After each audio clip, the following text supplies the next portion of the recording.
à tous, soyez les bienvenus. J'espère que vous avez passé un très bon week-end.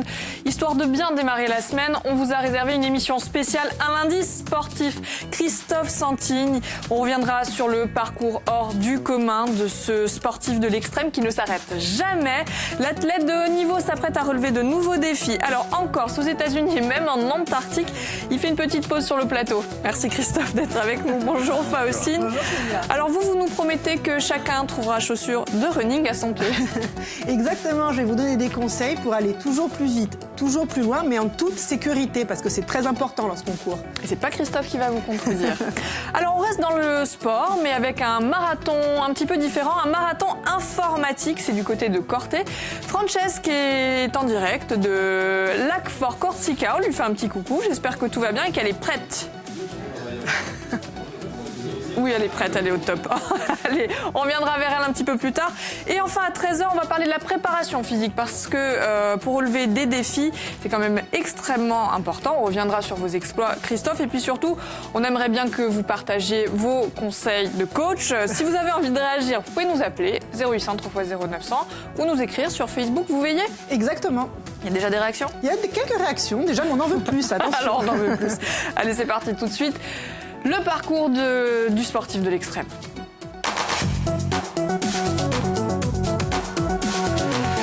Ça va Christophe ? Ça va, ça va. Merci d'avoir fait une pause. Parce que là, vous vous apprêtez à relever plein de défis de l'extrême, plein de défis sportifs.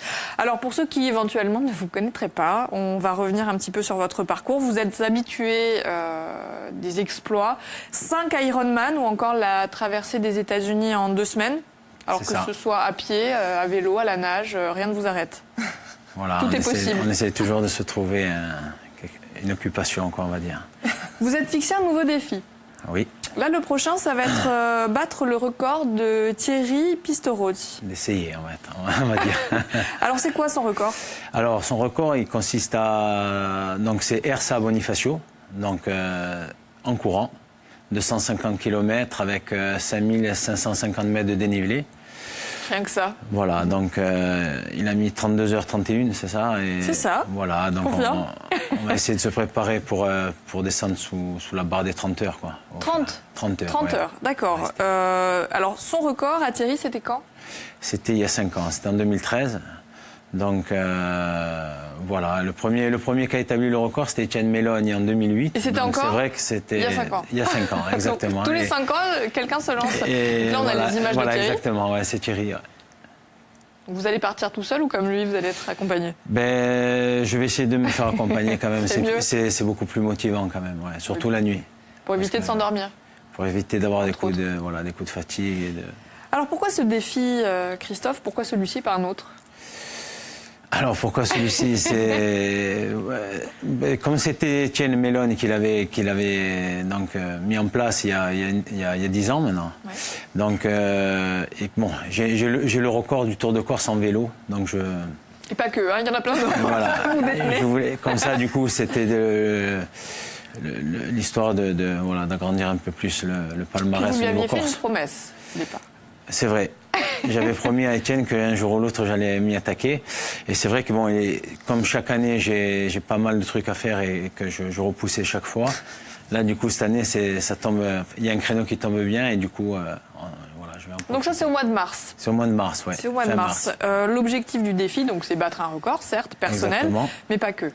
Voilà, donc j'ai l'habitude sur chaque défi sportif de greffer une action caritative. Et là, du coup, je vais essayer de lever des fonds pour acheter une paire de lunettes connectées à une enfant aveugle. Oui. Voilà, donc. Alors, les fonds, ils vont être récoltés par l'association incarnée par Pascal Olmette. Ça s'appelle Un sourire, un espoir pour la vie. Donc, un autre sportif. Oui, c'est vrai. Qui sait combien c'est important de mettre les exploits aussi au profit des autres. Donc il y a la petite adresse de l'association aussi accessoirement qui s'affiche. L'idée pour relever votre défi, donc la traversée Ersa Bonifacio, c'est aussi de trouver des sponsors. Voilà. C'est le moment de passer une annonce. Mais les gens qui veulent venir sur un projet sportif et caritatif, sont toujours les bienvenus. Donc on donnera une adresse Facebook.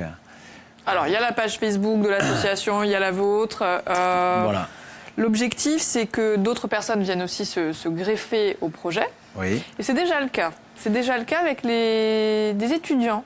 Alors, j'ai un partenariat avec l'école Business School, la Cage Business School de Bastia.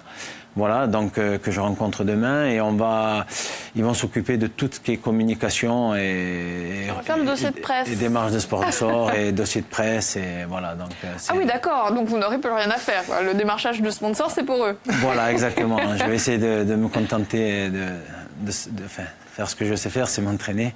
Voilà, comme ça va me lever quand même. Parce que jusqu'à maintenant, c'est vrai que je fais un peu tout. Et là, du coup, de déléguer un peu, ça va. De déléguer. Voilà, ça va. Et puis, c'est bien aussi que des étudiants se greffent sur des beaux projets comme celui-ci. Il y a aussi un autre projet sur le Challenge Hertz Bonifacio, c'est vous suivre grâce à un dispositif GPS. Alors aussi, voilà, j'ai passé un partenariat avec Chronocours, qui vont m'équiper d'un GPS. Et on pourra me suivre en direct sur tout le parcours. On va vous pucer. Voilà, exactement. On va vous tracer. Je vais être tracé et les gens pourront savoir exactement où je suis. On a envie de vous encourager. Voilà. Comme ça, si les gens sont les bienvenus pour venir courir un peu avec moi, quoi. Et suivre la performance, exactement. Étape par étape. Allez, petite parenthèse, c'est un autre défi quotidien sur UNIFEM. Et quel défi vous proposez de gagner des cadeaux. Mais comment? Allora, chiama degli awa per Yugakunoi dobu iwostri rigali di stuyornu. Un bon total de 50 €. Ça fait courir celui-ci. 2 places pour le spectacle de Blanche-Neige qui a lieu demain soir à l'Albor ou demain mardi 16 janvier. C'est évidemment un spectacle pour enfants. Ah voilà, je me posais la question. Mais pas que, c'est pour tout le monde. C'est une réinterprétation du conte de Grimm. C'est original, c'est poétique et c'est parfait pour bien commencer l'année. Et ça n'est pas fini si vous n'avez pas assez mangé pendant les fêtes. Je vous propose le très beau livre Corse Tradition et saveur, il est très beau, il y a beaucoup de choses dedans, c'est plein de recettes à la fois faciles que l'on peut faire simplement chez soi. Donc si vous avez envie de gagner ces cadeaux, vous nous appelez 0800 3 x 0 900. Ne serait-ce qu'à soulever aussi, c'est un exercice sportif. Hein. C'est ça, on va vous le donner pour courir. Merci beaucoup Faustine. Allez, vous l'avez aperçu tout à l'heure dans le sommaire, c'est Francesca, elle est en duplex de Corté. C'est un autre défi sportif, mais celui-ci c'est un marathon informatique. Bonjour Francesca. Bonjour Célia, bonjour à tous. Effectivement, un autre défi sportif et pas des moindres parce qu'il y a une grosse émulation. La matière grise travaille aujourd'hui, c'est pas rien, vous allez voir. Effectivement, nous en parlions sur notre antenne vendredi. Le premier hackathon de Corse est organisé ici à Corté. Il a commencé aujourd'hui dès 9 h du matin.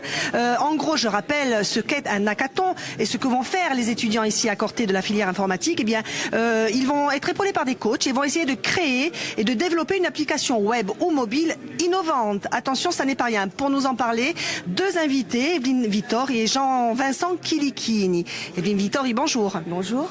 Alors, Evelyne Vittori, vous êtes enseignante, maître de conférence et enseignante, responsable de la filière informatique L3, ici, à l'Université de Corse, en qualité d'enseignante. Une question toute simple. Pourquoi cela vous a-t-il intéressé de faire participer vos enseignants à ce premier hackathon? L'objectif vos étudiants. Oui, l'objectif est multiple. D'abord, un intérêt pédagogique pour nos étudiants, de renforcer la cohésion au sein des filières, parce que donc il y a des étudiants de 3e, 4e et 5e année qui participent. Ça leur permet de travailler en groupe et de se connaître. Ensuite, de renforcer les contacts avec les entreprises, de confronter nos étudiants à des projets réels proposés par des entreprises et surtout de faire connaître la filière et de développer les perspectives d'embauche de nos étudiants. Alors justement, c'est obligatoire, je crois. Ils ont choisi simplement les domaines où ils voulaient un petit peu intervenir. Voilà. Ça peut susciter des vocations pour les jeunes étudiants à partir de la seconde, les jeunes élèves qui nous regardent là en ce moment. Quel cursus doit-on suivre pour intégrer la filière? Alors, pour intégrer la L3 informatique, d'abord, il faut faire une première et deuxième année de licence sciences pour l'ingénieur, donc au sein de l'université. Cette licence va être réformée dès septembre 2018 et il y aura donc des maths et de la physique, mais beaucoup d'informatique. Les étudiants ont aussi la possibilité de faire un BTS ou un DUT et d'intégrer la filière informatique en 3e année à partir donc de la L3. Merci Evelyne Vittor. Justement, vous parliez d'étudiants et d'étudiants qui ont suivi la filière et qui travaillent aujourd'hui. On en a un parmi nous. Il s'agit de Jean-Vincent Kilichini. Bonjour Jean-Vincent. Bonjour. Jean-Vincent Kilichini, vous êtes développeur aujourd'hui au sein de Quant Music, une entreprise partenaire. Vous êtes coach, vous intervenez aujourd'hui en tant que coach pour permettre à ces étudiants, à tous les étudiants de mener à bien un projet. Alors, Quant Music, en 2 mots, c'est quoi? Alors, Quant Music a pour vocation de devenir le moteur de recherche mondial dédié à la musique. Qu'est-ce qui vous a intéressé, vous, dans ce projet ça a des finalités, bien entendu, professionnelles. Ah oui, entièrement. Ce qui nous a intéressé, dans un premier temps, c'est de pouvoir apporter notre expertise et une aide pour une approche de travail qui est professionnelle auprès d'un jeune public scolaire, mais aussi, ce qu'on attend de la part des étudiants, c'est une réelle implication pour les solliciter sur un travail que nous-mêmes sommes supposés effectuer. Vous leur demandez quoi comme défi ? Aujourd'hui, le défi, c'est de pouvoir effectuer une recherche de la musique, une recherche musicale, de pouvoir télécharger une musique et de pouvoir la convertir dans un format qui leur est donné. Merci Jean-Vincent Kilichini. Justement, Enguerrand est étudiant, il fait partie de la filière, il est en Master 2. Bonjour Enguerrand. Vous, aujourd'hui, vous participez au projet. Qu'est-ce que ça vous apporte ? Ça permet d'apporter justement de la communication, de la cohésion entre les différentes filières et aussi de pouvoir aussi, on va dire, échanger nos compétences. Ça vous permet d'avoir une grosse émulation autour de ce projet et de vous connaître entre vous. Exactement. Merci Enguerrand.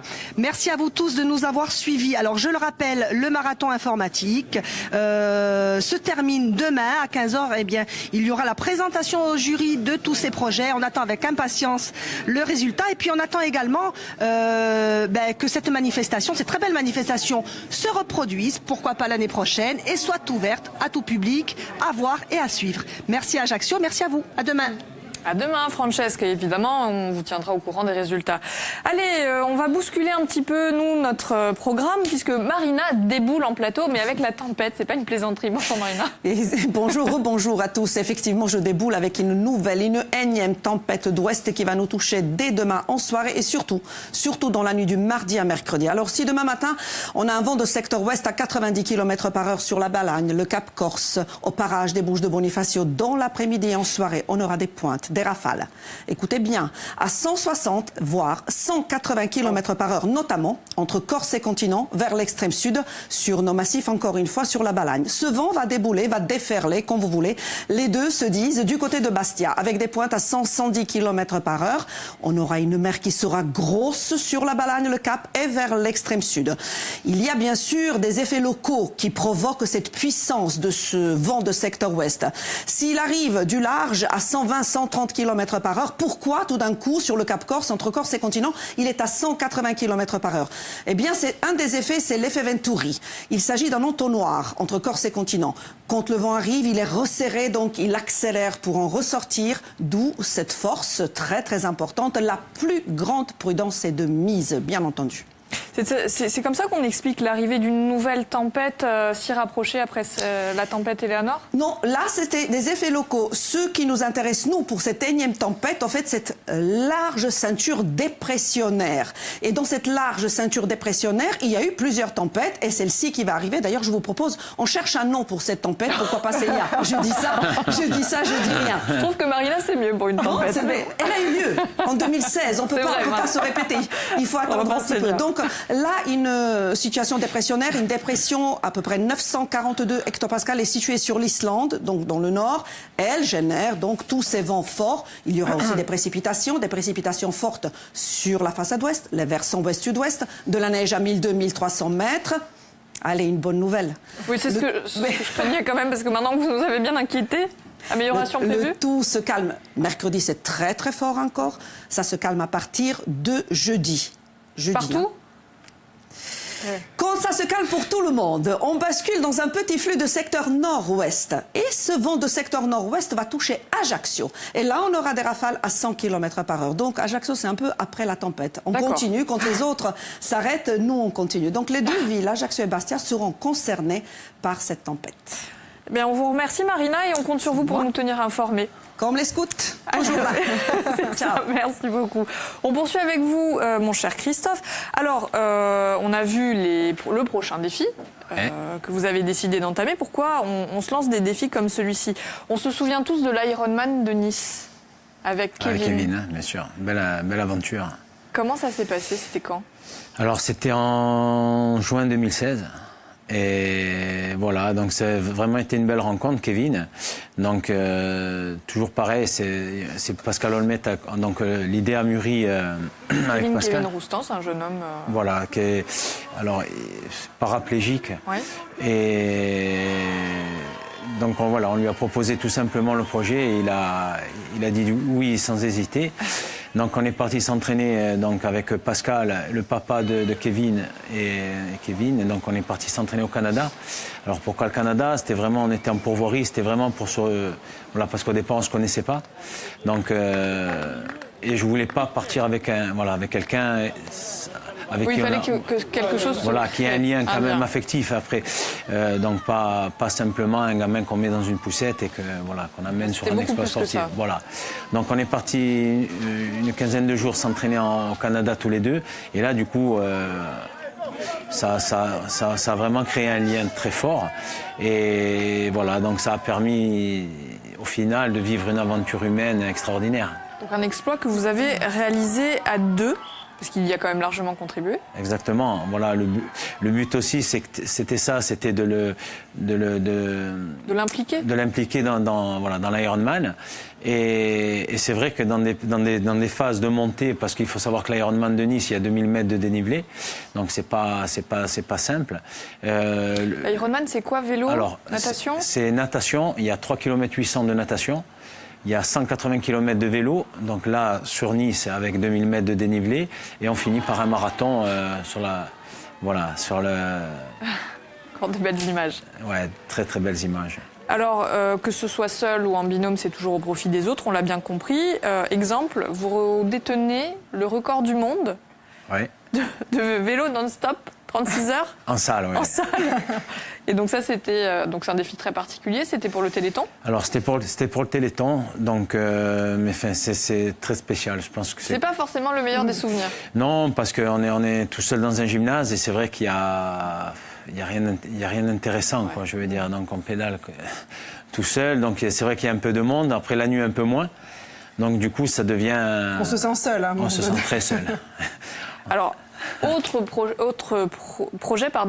défi que vous préparez, cette fois c'est toujours accompagné, ce sera avec Kevin. Avec Kevin, oui, donc avec l'association de Pascal. Ouais. Donc il y a Kevin et Juliette, donc une petite fille qui est aveugle. Donc on va partir de New York en vélo, donc ça va être une sorte de duathlon. Donc une partie en vélo, une grosse partie en vélo avec Kevin et une partie course à pied avec Juliette. Avec Juliette. Voilà, donc on va boucler en 2 jours 700 km. Rien que ça. Donc New York, Atlantic City et Atlantic City, Paoli City. D'accord. Ah bah oui. Voilà, où on est partout. Voilà, on est partout.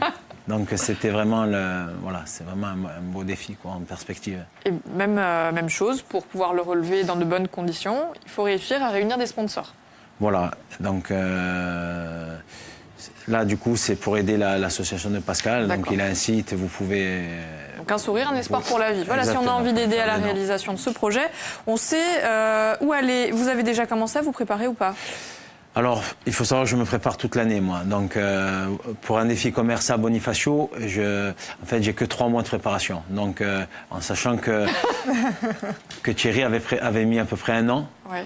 Et Etienne, pareil. Donc, moi, comme je m'entraîne toute l'année, du coup, là, je rentre des USA. Donc, j'avais fait un périple de 300 km. Ça rentre dans la... Vous êtes entraîné, quoi, déjà. Voilà, voilà. Après, c'est 3 mois de spécifique, on va dire, là. Donc, puisque c'est que de la course à pied. Là, du coup, je laisse un peu tomber le vélo, la natation et le reste. Et je me consacre vraiment plus sur la course à pied. Ouais. Alors, on va voir que le matériel est extrêmement important pour réaliser un défi comme celui-ci. Ma chère Faustine, normalement, on devrait chacun pouvoir trouver chaussures de running à son pied. Exactement, mais on va commencer par une question qui est presque philosophique, voire métaphysique. Sommes-nous nés pour courir ?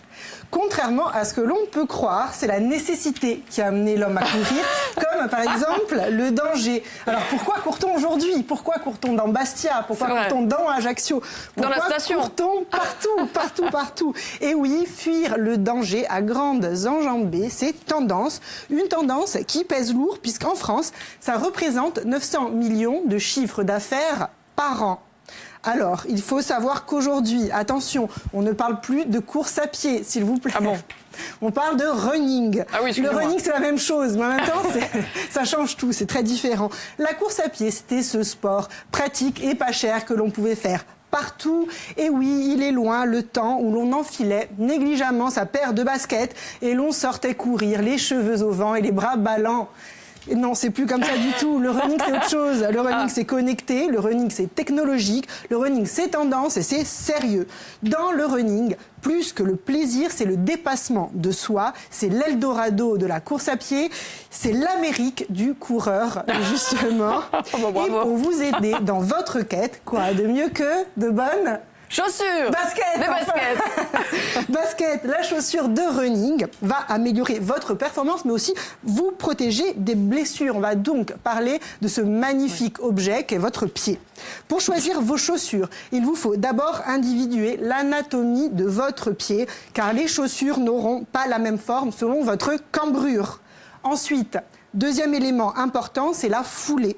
Pour ça, il y a une méthode simple. On prend une vieille chaussure usée, on la retourne, on regarde l'usure de la semelle, qu'elle soit vers l'extérieur, au milieu ou vers l'intérieur. La chaussure viendra compenser la foulée selon votre façon de poser le pied par terre. Vous avez le droit de la contredire, hein, Christophe. Oui, tout à fait. Très bien. Non, tout est beau. Tout est vrai. Tout est vrai. La course est souvent décriée par les médecins, justement, parce qu'elle est mauvaise pour les articulations. C'est pourquoi la chaussure est vraiment à prendre au sérieux. Et le gabarit du coureur aussi. Plus un coureur est lourd, plus la chaussure doit amortir son poids. Et enfin, ce qui est important, évidemment, c'est le terrain de pratique. Si l'on court sur route, on va choisir une chaussure qui se déroule. Si on fait du trail, on va choisir une chaussure qui accroche au sol et qui est un peu plus renforcée. Enfin, pour choisir ces chaussures, certains sites reprennent un peu tous les éléments qu'on vient de citer. Il y en a un qui s'appelle iRun, qui est très bien fait. On répond à une série de questions et des paires de chaussures nous sont proposées. On dit également qu'il faut choisir une chaussure, une demi-pointure plus grande, parce que lorsqu'on court, notre pied vient taper sur l'avant de la chaussure. Et enfin, rapidement, je voulais finir par vous parler d'une paire de chaussures qui est sortie l'an dernier et qui, pour le coup, innove vraiment dans le monde du running. Ça s'appelle Enco, c'est une marque française pour la faire course. Christian Fréchy, c'est un coureur invétéré, il a 50 ans.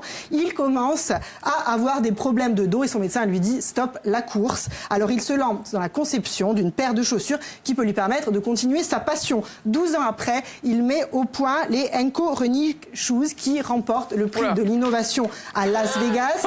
Qu'est-ce que c'est? Ce sont des chaussures dotées d'un ressort qui adapte la foulée au poids du coureur. Ça fonctionne en fait comme des amortisseurs. On peut les régler selon le type de course, on peut adapter les crampons. Tout est fait pour soulager les articulations et pour éviter les blessures. Et je précise que ce type de chaussures est interdit en compétition, évidemment, sinon ce serait trop beau.